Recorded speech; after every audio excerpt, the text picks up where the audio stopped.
지난 6개월 동안 하나님의 은혜로 살아왔고 살아갈 6개월 오늘 맥주 감사주일로 주님 앞에 나오신 우리 모든 성도님들 한 분 한 분 위에 하나님의 크신 은혜와 평강이 함께 하시기를 주님의 이름으로 축복합니다.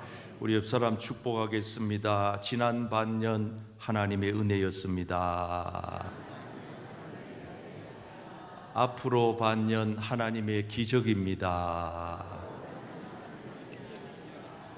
우리가 성경을 읽다가 보면 앞 못 보는 맹인이 눈을 뜬 데 대해서 우리는 와, 기적이다 이렇게 표현합니다.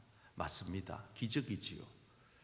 그러나 여러분, 오늘을 사는 저와 여러분들도 기적을 살고 있는 중이지요. 여러분, 저나 여러분들이 볼 수 있다는 것, 앞으로 볼 수 있다는 거, 보면서 산다는 거, 이건 하나님의 은혜요, 하나님의 기적인 줄 믿습니다. 우리는 성경을 보다가 안전뱅이가 벌떡 일어난 거, 와, 기적이다 그렇게 말합니다. 맞습니다. 기적입니다. 그러나 저와 여러분들이 이렇게 건강한 다리로 걸어서 교회에 나와서 예배 드릴 수 있다는 거, 이것도 하나님의 기적인 줄 믿습니다. 그래서 오늘 기적의 현장에 여러분들이 와 계시고 앞으로 6개월 하나님께서 여러분들을 기적의 주인공들로 선하게 12월 31일까지 잘 믿음으로 달려가시기를 주님의 이름으로 축복합니다. 여러분, 우리 예수 믿는 사람들은 받은 복이 참 많습니다. 그런데 우리가 생각하는 축복과 예수 믿지 않는 사람들이 생각하는 것은 좀 다릅니다. 우리는 성경에서 그 근거를 찾습니다. 성경이 뭐라고 말하느냐, 하나님이 축복을 어떻게 설명하느냐, 우리는 그거를 영적인 깨달음으로 얻으셔야 합니다. 그래서 오늘과 다음 주일 두 번에 걸쳐서는 성경적인 올바른 축복관에 대해서 말씀을 나누면서 하나님께서 저나 여러분들에게 크신 은혜로 깨달음을 얻게 해주시기를 축복합니다. 자, 오늘 첫째로 한번 읽어보겠습니다. 시작. 그리스도인의 올바른 축복과는 받은 복을 나누는 것입니다. 아멘. 오늘 본문 10절 말씀 이렇게 말합니다.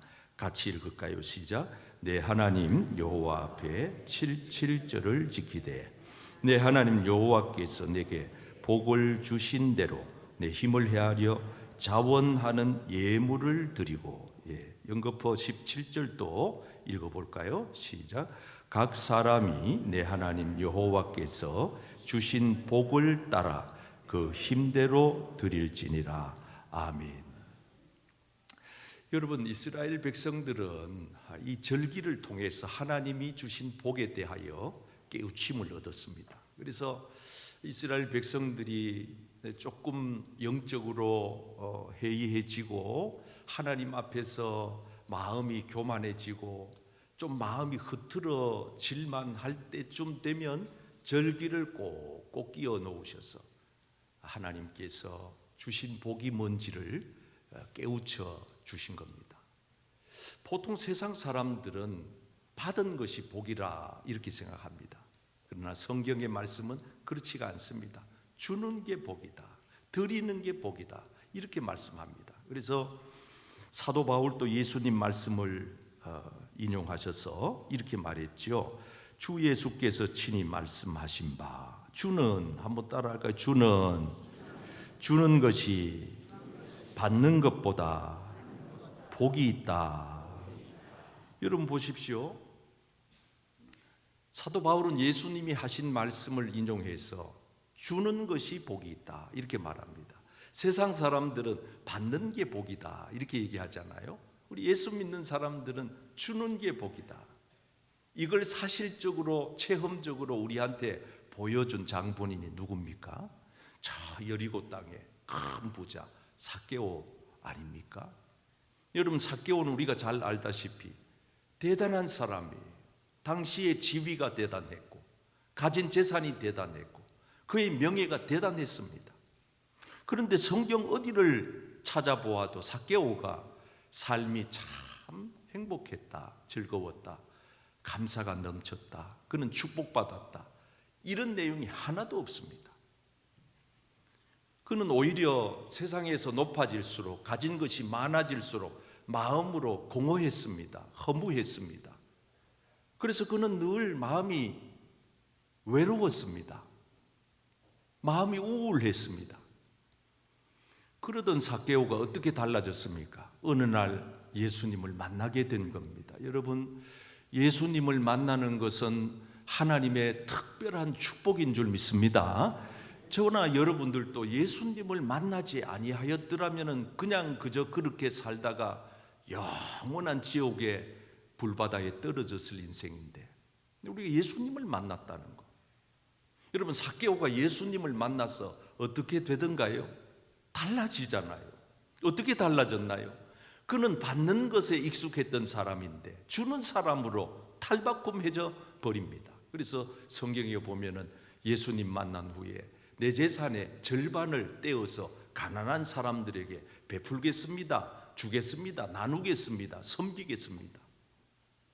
여러분, 이런 축복에 대한 개념은 믿음 안에서 아니고는 이해가 안 되는 것이지요. 성경의 가르침 아니고는 이런 가르침이 있을 수가 없지요. 악착같이 얻어라, 더 가져라, 쟁취해라, 이건 세상적인 논리입니다. 여러분, 그런데 더 놀라운 사실은 그때로부터 이 삭개오의 마음에 기쁨과 행복이 찾아왔다는 사실입니다. 얼굴 자체가 달라지는 거예요. 삶이 행복하면은 그 얼굴이 나타나는 것이 마음의 거울이기 때문에 달라요. 그래서 예수님께서 이 삭개오에게 축복의 최절정을 선언합니다. 그게 뭡니까? 영혼 구원입니다. 한번 읽어보세요. 예수께서 시작. 예수께서 이르시되 오늘 구원이 이 집에 이르렀으니 이 사람도 아브라함의 자손이미로다. 여러분, 구원받은 축복이 진짜 축복인 줄 믿습니다. 아무리 세상적으로 많이 가졌더라도 구원의 축복과 연결되지 않으면 그거는 반쪽짜리가 아니라 아예 축복이 아니라는 사실을 우리는 성경적인 가르침으로서 축복에 대한 이해를 해야 하는 것입니다. 여러분, 우리가 하나님께로부터 받은 거 참 많잖아요. 세상적으로도 많고 또 영적으로도 많고, 그런 의미에서 본다 그러면 오늘 이 예배 자리에 나와 계신 우리 모두는 진정한 축복의 주인공들인 줄 믿습니다. 며칠 전에 어떤 분이 저한테 만나자 해서 잠시 만났는데, 목사님, 제가 이 교회는 아니지만은 내가 이 덕천교회에 좀 헌금을 좀 드리고 싶습니다. 아, 그러세요? 그래서 제가 교회 그 주보에 있는 계좌를 알려드리면서 이리로 하시면 되겠습니다. 목사님, 이 여름 사역에 또 이 덕천교회에 쓸 데가 얼마나 많으시겠어요? 제가 헌금을 보내면은 목사님 기도해 보시고 꼭 필요한데 써주시면 좋겠다고. 들어보니까 적지 않는 금액이에요. 큰 금액을 헌금을 하시겠다 그래. 오늘 아마 재정부에서 개수가 되겠습니다만은, 저는 그때 그 분이 얘기를 이래 하시는 얼굴 표정을 봤어요. 어떻게 그렇게 많은 금액의 헌금을 드리면서 그 얼굴이 그렇게 밝을까요? 그 마음에 어떻게 기쁨과 감사로 충만할까요? 어떻게 그럴까요? 여러분, 그분은 진정한 축복이 뭔지를 아시는 분 아닐까요? 저는 그렇게 생각합니다. 여러분, 요즘 우리나라가 참 어렵다가 보니까 정부에서 그 민생 지원금 같은 거 이렇게 국민들에게 아마 주는 것 같아요. 여러분들도 다 받으셨을 줄로 아는데, 한번 여러분 생각을 해보세요. 제가 이 설교 준비를 하다가 혼자서 상상의 나래를 펴서 상상을 해본 거예요. 만약에 여러분들에게 여쭤보겠습니다. 우리 정부에서 뭐 그런 일이 없겠지만은 상상을 해보자고요. 만약에 우리 정부에서 국민 한 사람 한 사람에게 지금처럼 민생 지원금을 뭐 10만 원, 20만 원, 30만 원 정도가 아니라 조금 놀라봐요. 100억을 준다면은 100억을. 여러분 정부에서 민생지원금으로 여러분들에게 100억을 드린다 그러면 여러분 받으시겠어요? 안 받으시겠어요? 아니 한 번 더 여쭤봅니다. 받으시겠어요? 안 받으시겠어요? 받아야죠. 안 받을 분은 받아서 날 주면 되는 거예요. 받아야죠. 당연히 받아야죠. 자, 그런데 국민 한 사람 한 사람에게 내일 통장에 100억씩을 다 입금시켜 송금해 드립니다라고 해놓고 조건을 하나 붙였더라 그 말입니다. 잘 들으세요 여러분. 조건이 뭔고 하니 100억을 받는 대신 받는 즉시 그날부로 앞을 보지 못합니다. 자, 다시 여쭙습니다. 앞을 안 봐도 좋으니 나는 100억을 받겠다 생각하는 분 1번 투표 한번 해봅시다. 아이고 100억 그거 안 받고 말지 난 그냥 이렇게 보는 본체로 사는 게 좋아요. 이게 2번이에요. 여기 1번에 손들면 안 되지요. 여러분 아무리 돈이 좋기로서니 내가 보는 것을 포기하고서라도 100억을 받겠다? 어리석은 인생이지. 나는 이대로가 좋아. 100억 없어도 내가 내 눈으로 이렇게 아름다운 세상을 보면서 사는 게 좋아. 이게 우리의 마음 아니겠어요? 그런 의미로 생각을 해본다면은 여러분 오늘 여러분들이 눈뜨고 보고 계시다는 것은 100억의 가치보다 더 뛰어난 가치가 있다 그 말입니다. 이걸 왜 모르느냐 이 말이에요. 왜 이 눈을 뜨고 보면서 거기에 대한 고마움 마음이 없느냐 그 말입니다. 한 번 더 여쭤봅시다. 만약 내일 정부에서 민생지원금으로 100억을 드리는데 대신에 받는 즉시 걸을 수 없다면 여러분 그래도 못 걸어도 좋으니 나는 100억 받겠다 이렇게 들고 나온 사람 있을까요? 있으면 곤란하지요. 나는 100억 안 받아도 좋으니 이대로 내 다리로 내가 가고 싶은데 마음대로 걸어 다니는 게 더 나아요. 그렇게 생각하지 않겠어요? 그런 의미에서 생각을 해본다면 오늘 여러분들이 멀쩡한 다리로 걸어 다니는 것은 100억보다가 더 귀한 가치가 있다 그 말입니다. 이걸 왜 모르느냐 그 말이에요. 그래서 깨닫는 것이 은혜입니다. 여러분 오늘부터 이렇게 생각하세요. 내 다리는 100억보다 더 귀한 가치, 내 눈은 100억보다 더 귀한 가치가 있다 생각하고 늘 감사하며 사시기를 축복합니다. 오늘 교회에 올 때는 그냥 왔는데 돌아갈 때는 200억을 가슴에 새기고 가세요. 얼마나 삶이 달라질까요? 여러분 우리는 하나님께서 우리에게 주신 복이 너무 많아요. 그런데 그게 진정한 복이 되지 못하는 까닭은 그게 영적인 고리와 연결이 안 되어 있기 때문에 영적인 것과 연결이 된다는 것은 그 하나님의 주신 축복을 섬기는 일로 나누는 일로 베푸는 일로 제2, 제3의 삭개오같이 살아가는 저와 여러분 되시기를 축복합니다. 자, 두 번째 읽겠습니다. 시작. 그리스도인의 올바른 축복과는 과거를 기억하는 것입니다. 자, 12절입니다. 시작. 너는 애굽에서 종 되었던 것을 기억하고 이 규례를 지켜 행할지니라. 왜 애굽에서 종살이 했던 것을 기억하라 하셨을까요? 여러분 사람은 참 영물이에요.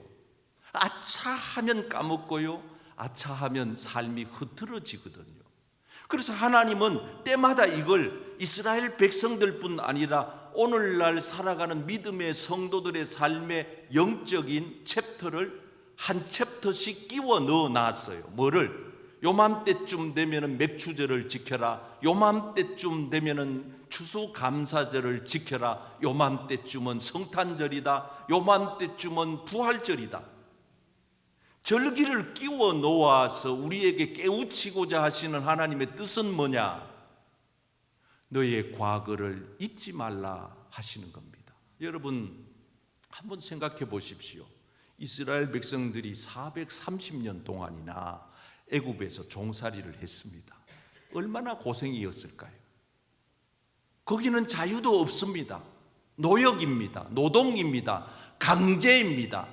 그래서 그들은 불편했고 억울했고 속상했고 눈물로 밤을 지샌 날들이 많았습니다.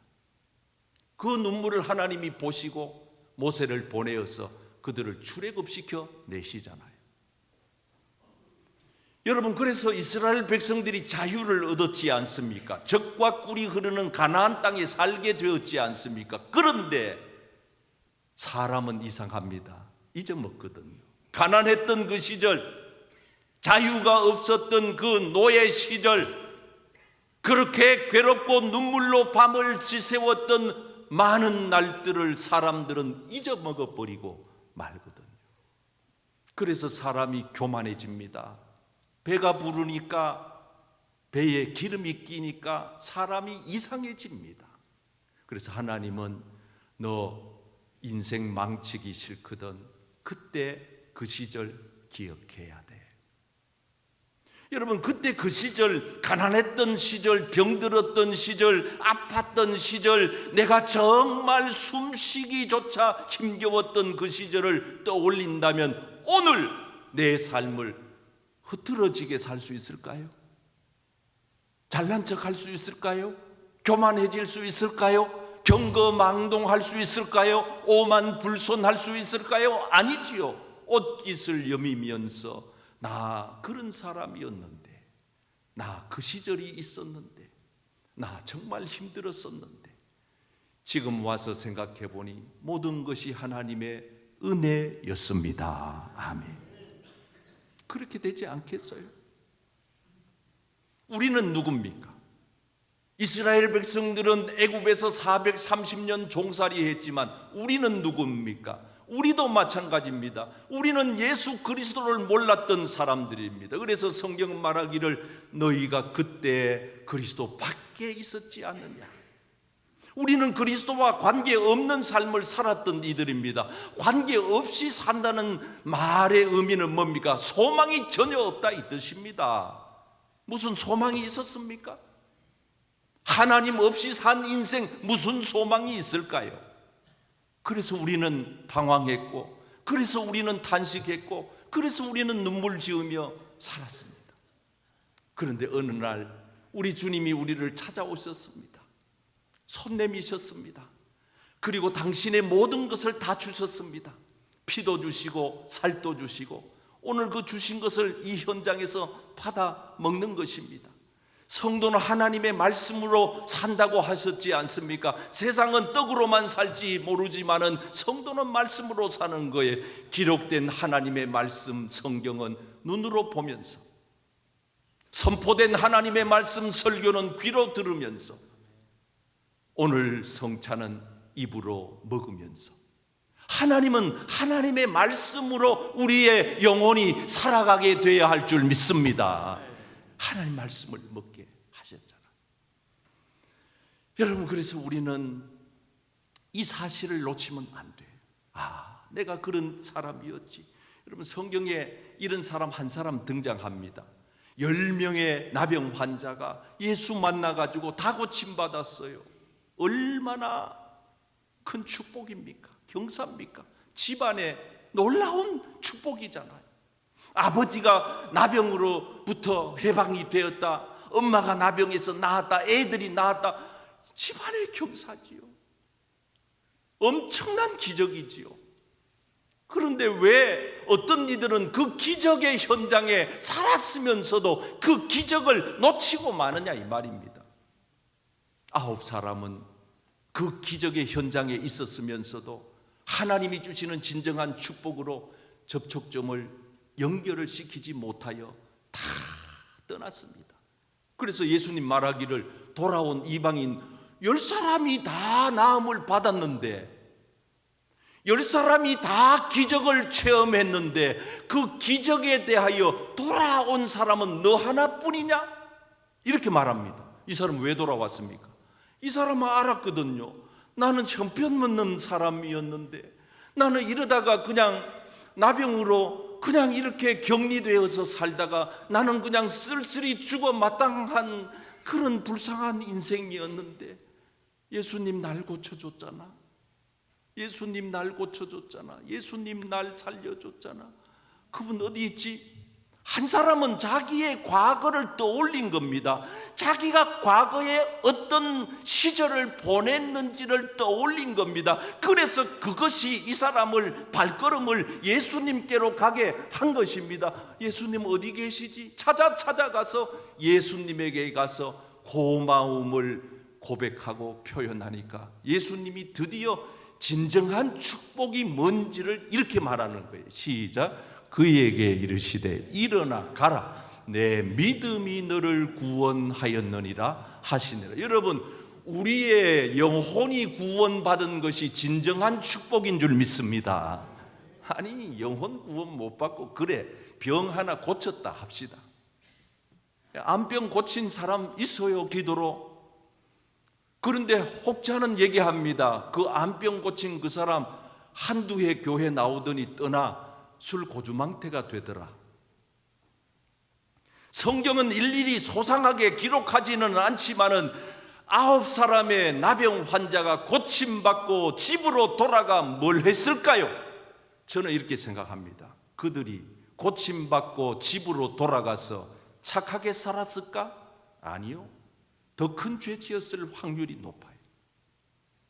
예수님 만나 나병 고침 받지 못했더라면 그렇게 살다가 쓸쓸히 죽어갔겠지만은 고침 받고 나서 더 큰 도박꾼이 되고 더 큰 술주정뱅이가 되고 더 큰 사회적인 악을 행하는 악한 사람이 됐다고 한다면, 만약 그렇다고 한다면 그 사람들은 문둥병 즉 나병 환자에서 고침받지 않았더라면 더 좋을 사람들입니다. 우리가 이 세상을 살아가면서 육신적으로 복받을 수 있어요. 받아야지요, 당연히. 예수 믿는 사람들인 저는 더 큰 복을 받아서 물질적으로도 부유해지시기를 축복합니다. 그러나 거기에서 머문다면 믿지 않는 사람들과 다를 게 뭐가 있겠느냐 그 말입니다. 그 육적인 물질적인 축복이 영적으로 이어져야 하나님이 기뻐하시는 그런 쪽으로 이어져야 그게 진정한 축복이 되는 줄 믿습니다. 마지막으로 읽겠습니다. 그리스도인의 축복관이 뭡니까? 시작. 그리스도인의 올바른 축복관은 말씀을 지키는 것입니다. 12절 말씀입니다. 시작. 너는 애굽에서 종되었던 것을 기억하고 이 규례를 지켜 행할지니라. 아멘. 지키라는 거예요. 왜 지킵니까? 그래야 우리가 깨닫거든요. 그래야 정신을 차리거든요. 유월절 지켜, 예. 77절 지켜, 맥주절, 예. 장막절, 수장절 지켜, 예. 왜 지켜야 합니까?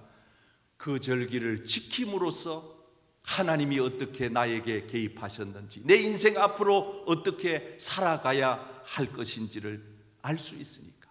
그래서 성경 마지막 요한계시록에서는 진정한 축복이 뭔지를 이렇게 얘기합니다.